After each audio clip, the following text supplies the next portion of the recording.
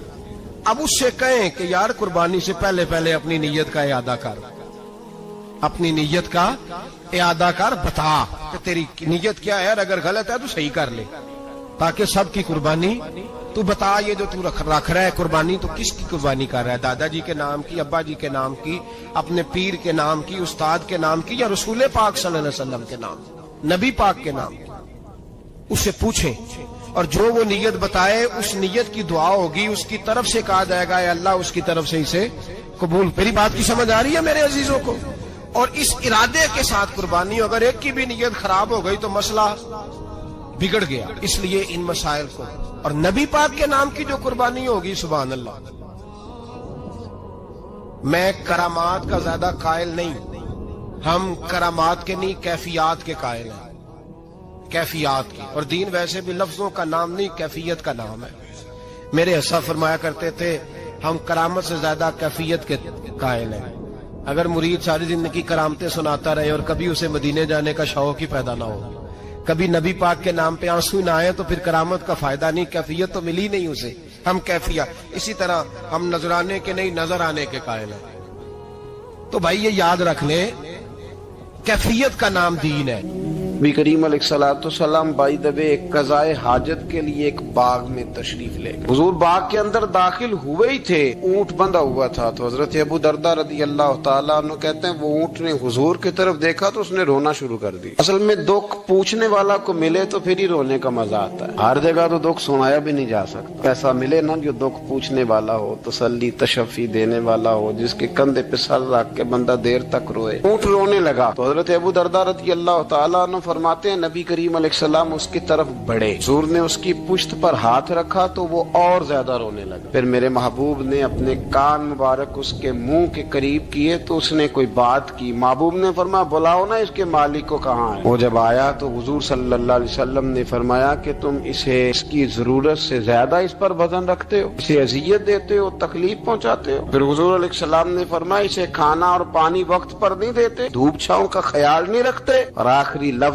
حدیث کے محبوب فرمانے لگے تم اس کے بارے میں اپنے رب سے نہیں ڈرتے، اس کے حقوق کے تحفظ کے لحاظ سے تم اللہ کا خوف نہیں رکھتے، وہ تم سے پوچھے گا اس کے بارے میں۔ یہ حدیث حضرت ابو درداء رضی اللہ تعالیٰ عنہ نے سنی ہوئی تھی نا، جب آپ کا اپنا وقت وصال آیا نا تو حضرت ابو درداء نے بھی اونٹ رکھا ہوا تھا۔ جناب ابو درداء رضی اللہ تعالیٰ عنہ نے گھر والوں سے بھی معافیاں مانگی، رشتہ داروں سے بھی، دوستوں سے بھی، تو پھر اونٹ کے سامنے بھی جا کے کھڑے ہو کہنے لگے اونٹ دیکھنا اللہ کی بارگاہ میں میری شکایت نہ کر دینا، اس کے حضور کہہ نہ دینا کہ یا اللہ اس نے میرے حق نہیں ادا کیے۔ فرمایا میں نے کوشش کی ہے تیرے حقوق ادا کرنے کی، اور اگر کہیں کمزوری رہ گئی تو مجھ سے درگزر کر دو۔ نہیں یہ انداز تھا ان لوگوں، جن باتوں کا ہمیں پتہ چل چکا ہے اس پر عمل کی بھی تو کوشش ہونی چاہیے۔ تو میرے عزیزوں جانوروں کے حقوق میرے نبی کریم علیہ الصلوۃ والسلام نے بیان فرمائے۔ سب سے پہلی بات حضور نے یہ بیان کیا کہ جانور کو گالی نہ دو۔ ایک شخص نے ایک مرغ کو گالی دی تھی تو نبی پاک علیہ السلام نے فرمایا اسے گالی نہ دے، یہ تو تجھے آذان کے لیے بیدار کرتا ہے۔ وطن کچھ نوابزادوں اور شہزادوں کی نیند خراب کرتا ہے مرغا بھی، تو خیر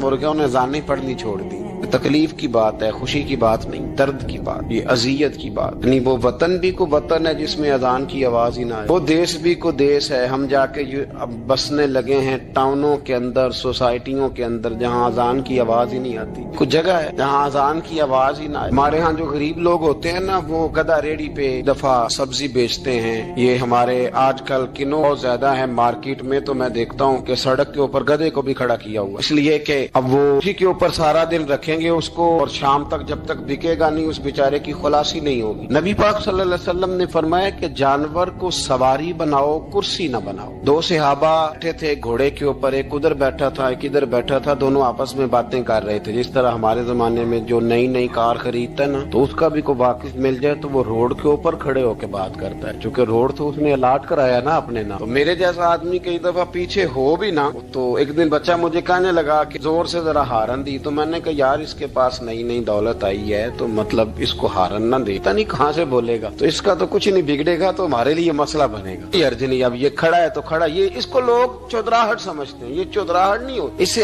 یہ آپ کے کمزور ہونے کی علامت ہے۔ اس طرح چھوٹا آدمی اس طرح کے کام کرتا ہے، بڑے لوگ تو کسی کو تکلیف ہی نہیں دیتے کیونکہ وہ بڑے ہوتے ہیں۔ تو نبی پاک علیہ السلام نے دیکھا دو غلاموں کو، ایک کے گھوڑے کا منہ ادھر ہے دوسرے کا ادھر ہے، تو آپس میں گفت و شنید کر رہے ہیں۔ میرے رسول کریم علیہ السلام نے وہیں تنبیہ فرمائی، حکم دیا، فرمایا سواریوں کو سواریاں بنایا کرو، کرسیاں نہ بنایا کرو، جب تک چلنا ہو اس پر بیٹھو، اور جب بات کرنی ہو تو گھوڑے سے نیچے اترو، پھر بات کرو تو پھر دوبارہ گھوڑے پہ بیٹھو، کہ اس سے اتنا ہی کام لیا جائے جتنا وہ اس کا بوجھ برداشت کر سکے۔ عبداللہ بن مبارک نے کرائے پہ گھوڑا لیا تھا، کرائے پہ سواری لیتے۔ حضرت عبداللہ بن مبارک رحمت اللہ تعالیٰ نے ایک شخص سے کرائے پہ گھوڑا لیا کہ مجھے فلاں سفر پہ جانا ہے تو گھوڑا کرائے پہ دے دو۔ اس نے کہا جی کس نے جانا ہے؟ تو آپ فرمانے لگے میرا وجود دیکھ لے، میں نہیں جانا ہے۔ طے ہو گیا، آپ نے گھوڑا اس سے لے لیا۔ جب آپ جانے لگے تو ایک آدمی رستے میں ملا، کہنے لگا حضور کوفے جا رہے ہیں؟ فرمایا ہاں۔ کہنے لگا یہ میرا خط بھی لے جائیے، یہ میرا خط ہے، کتنا وزن ہوتا ہے خط کا، یہ میرا خط ہے، فلاں آدمی کو دیجیے گا۔ تو آپ فرمانے لگے تو میرے ساتھ واپس چل گھوڑے کے مالک کے پاس، اگر وہ اجازت دے گا یہ سفر گھوڑے پہ زیادہ رکھنے کا تو میں رکھوں گا، اگر وہ اجازت نہیں دے گا تو میں نہیں رکھوں گا۔ تو وہ آدمی کہنے لگا حضور اتنی چھوٹی چھوٹی باتوں کا کیوں خیال رکھتے ہیں؟ عبداللہ بن مبارک فرمانے لگے اس لیے کہ میں رحمت للعالمین نبی کا ماننے والا ہوں، میرے رسول پاک علیہ السلام رحمت للعالمین ہے، تو میں اتنا بھی ظلم جانور پر کر سکتا ہوں، میں پہلے اجازت لوں گا اس کے مالک سے، اس کے بعد پھر میں آگے جاؤں گا۔ تیسری بات حضور علیہ السلام نے فرمایا جو جانور جس مقصد کے لیے پیدا کیا گیا اسے وہی کام لینا، دوسرا کام نہیں لینا، جس مقصد کے لیے پیدا کیا گیا۔ گھوڑا، گدھا اور خچر کھانا اسلام میں ذبح کر کے کھانا اس لیے جائز نہیں رکھا گیا کہ یہ سواری کے جانور ہیں، تو جو سواری کے جانور ہوں گے انہیں ذبح کر کے کھایا نہیں جائے گا، اس سے سواری کا کام لیا جائے گا، اور جو جانور گوشت والے ہوں گے ان سے گوشت کا کام لیا جائے گا، جو دودھ والے ہوں گے اس سے دودھ کا کام لیا جائے گا۔ بخاری مسلم میں موجود ہے، نبی پاک علیہ السلام فرماتے ہیں ایک شخص نے بیل پر سواری کر لی، اس نے سواری کر لی اور جب وہ تھوڑا سا آگے گیا نا تو بیل اپنا منہ پیچھے کر کے کہنے لگا میں سواری کے لیے نہیں پیدا کیا گیا۔ اللہ نے اسے زبان عطا فرمائی اور بیل بول پڑا، کہنے لگا مجھے حال کے اندر جوت لے، یہ کام مجھ سے لے لے، لیکن وہ میرے اوپر سواری نہیں کر سکتا، سواری کے لیے اللہ نے گھوڑے پیدا کیے، اونٹ گدھے اور خچر پیدا کیے ہیں، جو جانور جس مقصد کے لیے ہوگا اس سے وہی کام لیا جائے گا۔ ایک بات اور کرنے لگا ہوں ذرا سخت ہے، جانوروں کو لڑانا حرام ہے۔ حضرت عبداللہ ابن مسعود رضی اللہ تعالیٰ عنہ روایت بیان کرتے ہیں، فرمایا لعنتی ہے وہ شخص جانوروں کو آپس میں لڑاتا ہے، وہ لعنتی ہے جو جانوروں کو آپس میں اور آپ اس ملک میں رہتے ہیں جہاں کروڑوں روپے کی شرطیں لگتی ہیں جانوروں کی لڑائی، جانوروں کو اذیت دی جاتی ہے، تکلیف دی جاتی ہے، کبوتر اڑائے جاتے ہیں، اور انعام اس کو ملتا ہے جس کا کبوتر دیر کے بعد آئے، کبوتر باز کبوتر کو بیٹھنے نہیں دیتا، یہ حرام ہے، شریعت اسلامیہ میں حرام ہے جانوروں کا لڑانا، اور ان کو ایک دوسرے کے خلاف ابھارنا حرام ہے، دین میں منع کیا گیا ہے۔ اب جانور کو اگر پالیں گے بھی تو اس حد تک پالیں گے کہ جس حد تک اس کو کسی اذیت میں مبتلا نہ کیا جائے۔ کتوں کی لڑائی کرائی جاتی ہے، مرغوں کی لڑائی کرائی جاتی ہے، جانوروں کو اذیت پہنچتی ہے، بیلوں کی لڑائی ہوتی ہے، سینگ ٹوٹ جاتے ہیں، لہو اتنا بہتا ہے جانوروں کا کہ دیکھا نہیں جاتا، لیکن سامنے بیٹھنے والے تالیاں بجا رہے ہیں، یہ تو بڑے سخت دل لوگوں کے رویے کہ جانور کا خون بہ رہا ہے اور آپ تالیاں بجا رہے ہیں، مرغے بیچارے کی چونچ لہو لہان ہو گئی ہے، سامنے والے نے اتنا مارا ہے اور یہاں تالیاں بج رہی ہیں کہ میرا جیت گیا، بجائے اس کے کہ اس کو پٹی کی جاتی، اس کو دیکھا جاتا۔ یہ تو سنگ دل لوگوں کا کام ہے، ہم تو رکھا جاتا، یہ تو سنگ دل لوگوں کا کام ہے، ہم تو رحمت للعالمین نبی کے غلام صلی اللہ علیہ وسلم، ہمارے دین نے تو ہمیں یہ مزاج ہی نہیں دیا، ہم نے تو پیار کرنا، ہم نے تو محبت بانٹنی، ہم نے تو شفقت کرنی۔ نبی پاک علیہ الصلوۃ والسلام نے انور سے اس کے بچوں کو جدا کرنے سے منع فرمایا، جب تک بچے کو ماں کی ضرورت ہے اسے جدا نہیں کیا جائے۔ جب تک وہ دودھ پیتا ہے اسے جدا نہیں کیا جائے. ریا کا بچہ بھی چھوٹا ہے اور اس کی ماں اس کے لیے دانا لے کے آتی ہے تو اسے ماں سے جدا نہیں کیا جائے گا. اس کی جذبات کا، احساسات کا خیال رکھا جائے گا. یہاں تو میرے دیہاتوں کے جو بڑے سمجھدار قدری قسم کے لوگ ہیں، ان کا بھی جب بہو سے اختلاف ہوتا ہے تو کہتے ہیں اس کے بچے رکھ لو، یہ جب خود روئے گی تو لوٹ کے آ جائے گی. اس محبوب نے جانور سے اس کے بچے جدا کرنے سے منع کیا، ماں سے بچے جدا کر رہے ہیں. اور سیانے لوگ، کچھ میکے بھی ایسے ہیں، میکے بھی وہ کہتے ہیں بیٹے تو آ جا اور بچے واپس کر دے، اس لیے کہ بھئی ہمارا نہیں ان سے نظام چلے گا، بچے ان کے ہیں تو ان کو دے. کتنا ظلم ہے نا. انسان ہو کے یہ بات کر رہا ہے، سمجھدار ہو کے، عقل مند ہو کے، ذی شعور ہو. دعویٰ ہے اس کی بزرگی کا. نبی رحمت علیہ السلام کی غلام حضرت ابو ہریرہ رضی اللہ تعالیٰ عنہ فرماتے ہیں، مشکات میں موجود ہے، فرمایا کہ چڑیا آئی اور آ کے میرے نبی کے کندھوں پہ بیٹھ گئی. اس چڑیا نے کیا کہا کہ محبوب کی آنکھوں میں آنسو آ گئے. حضور روئے، فٹافٹ حضور اٹھے، فرمایا کون اس کے بچے اٹھا کے لایا؟ اس نے اس کے بچے اٹھائے، کون ہے جلدی بتاؤ. حضرت ابو ہریرہ کہتے ہیں کہ صحابی ہے کہ یا رسول اللہ میں ذرا پسند آ گئے تھے تو میں اٹھا لایا ہوں. حضور نے فرمایا اسے واپس کر دو، یہ میری بارگاہ میں شکایت کر رہی ہے تو قیامت میں بھی تیری شکایت کرے. جا وہیں رکھ کے آ، جہاں سے تو اٹھا کر کے لایا تھا. میرے دوستو، دین اتنے اعلیٰ حقوق بیان کرے جانوروں کے، اور انسان اس سے آگے بڑھ کے انسانوں کے ساتھ سلوک کرے. ہم نہ سیاست سے بادشاہی لینا چاہتے ہیں، سیاستدانوں کے اپنی جیب سے اشتہار چھپوا کے بادشاہی لینا چاہتے ہیں، ڈیرا بنا کے بادشاہی لینا. نہ بادشاہی تو رحم کرنے سے ملتی، بادشاہی تو شفقت کرنے سے ملتی، بادشاہیاں تو اللہ کی مخلوق سے پیار کرنے سے ملتی. بادشاہیاں، امام احمد بن حنبل رحمۃ اللہ تعالی علیہ فرماتے، میں نے ایک محدث کا تذکرہ سنا کہ وہ میرے محبوب کی حدیثیں بیان کرتے ہیں تو کہتے ہیں میں شوق علم میں ان کی بارگاہ میں پہنچا. جب میں گیا تو کتے کو کھانا کھلا رہے، میں نے سلام لی تو انہوں نے جواب تو دیا پر کوئی اتنی توجہ نہیں کی میری طرف. میرے دل میں خیال آئیے محدث ہیں اور کتے کے ساتھ اتنا پیار کر رہے ہیں، میری طرف دیکھا ہی نہیں. تو فرماتے ہیں وہ کتے کو کھانا کھلا کے فارغ ہوئے تو میری طرف دیکھ کے کہنے لگے احمد بن حنبل میرے علاقے میں کتے نہیں رہتے، کتے دوسرے شہر میں زیادہ پائے جاتے ہیں، یہ بھوکا تھا تو ادھر آ گیا تھا. اور تمہیں حضور علیہ السلام کی وہ حدیث تو پتہ ہوگی، نبی پاک نے فرمایا جو کسی کے ساتھ امید لگائے اور وہ آدمی اس کی امید پوری کرنے پر قادر ہو پھر بھی امید پوری نہ کرے، قیامت کے دن اللہ اس کی بھی بہت ساری امیدیں پوری نہیں کرے گا، اسے سزا ملے گی. امید پوری کرنے پر قادر تھا، مجبور نہیں تھا، پر پوری نہ کی تو اسے قیامت کے دن سزا ملے گی. فرمایا یہ کتا امید لگا کے آیا تھا میرے گھر میں کھانے کی، اگر میں پوری نہ کرتا تو پھر حضور کی اس حدیث پر عمل کیسے ہوتا اور پھر مجھے حدیثیں بیان کرنے کا مطلب کیا سمجھ میں آتا. امام احمد بن حنبل رحمۃ اللہ تعالی علیہ فرماتے ہیں میں نے کہا استاد جی اجازت دے دیں. کہا کدھر آئے تھے؟ کہا حضور جس کام آیا تھا نا وہ میرا بڑا ہی اچھا ہو گیا، وہ بڑا شاندار ہو گیا، جو حدیث بھی آپ نے بیان کر دی اور صرف بیان نہیں کی، آپ نے تو عمل کر کے بھی دکھا دیا، آپ نے تو اس حدیث پر منوان عمل کر کے بھی دکھا دی. جانور کے ساتھ حسن سلوک کرنا، اس کے ساتھ پیار کرنا. کچھ جانور موذی ہوتے ہیں، شریعت نے انہیں مارنے کی اجازت دی ہے، اجازت دے دیا. جو جانور تکلیف دیتا ہے، اذیت دیتا ہے، اسے مارا جا سکتا ہے. لیکن جانور کے حقوق کا لحاظ کرنا، اس پر رحم کھانا، اس پر توجہ دینا، ان چیزوں کو سمجھتے نہیں. امیر ملت، اور اگر میں کہوں بانی پاکستان تو میں ٹھیک کہوں گا. بانی آڈ تھا ایک اس وقت انگریزوں کا بڑا، جماعت علی شاہ صاحب محدث علی پوری بھی پاکستان کی تحریک چلا رہے تھے اور قائد اعظم بھی چلا رہے تھے. تو لارڈ نے قائد اعظم سے کہا تھا کہ قائد اعظم مجھے تیری سیاست سے اتنا ڈر نہیں آتا جتنا جماعت علی شاہ کے دین سے ڈر آتا، اتنا مجھے، میں آن دی ریکارڈ بات کر رہا ہوں ذمہ داری کے ساتھ، کہ تیری سیاست سے میں اتنا نہیں ڈرتا جتنا جماعت علی شاہ کے دین سے ڈرتا. اس لیے کہ یہ جب دین کا نام لے کے پاکستان کی بات کرتا ہے تو لوگوں پہ عدو تاری کر دیتا ہے، اس لیے میں تیری سیاست سے زیادہ اس کے دین سے ڈرتا ہوں. پیر ملت پیر جماعت علی شاہ صاحب ابو العرب بھی کہا جاتا. ان زمانوں میں عرب میں غربت آئی تو یہاں سے ہندوستان سے چندے اکٹھے کر کر کے پیر جماعت علی شاہ صاحب لے جایا کرتے. مدینہ شریف میں آج بھی جماعت منزل موجود، صاحب کی اپنی رہائش تھی. ملت پیر جماعت علی شاہ صاحب نہ مدینے میں گزر رہے تھے تو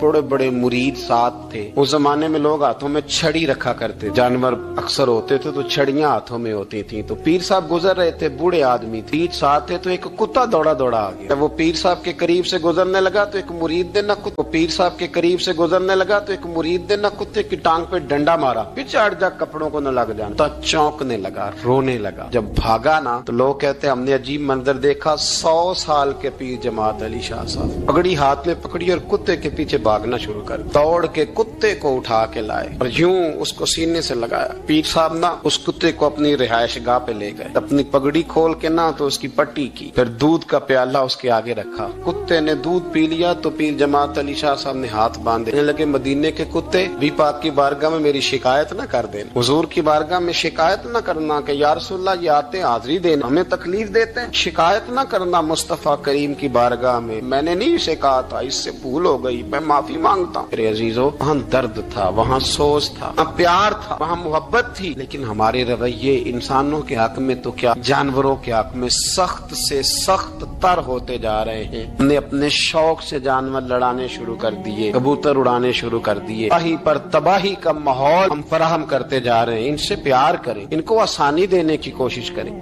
کچھ لوگ ایسے ہوتے ہیں جو بیچارے بائی نیچر ہی کچھ پریشانیوں کا شکار ہوتے ہیں، اور قرآن مجید نے جو ارشاد فرمایا نا کہ کچھ لوگ نفس کی خواہش کو اپنا خدا بنا لیتے ہیں، تو وہ بلا وجہ بھی بہت ساری باتیں کرتے ہیں جن کا کوئی وجود نہیں ہوتا۔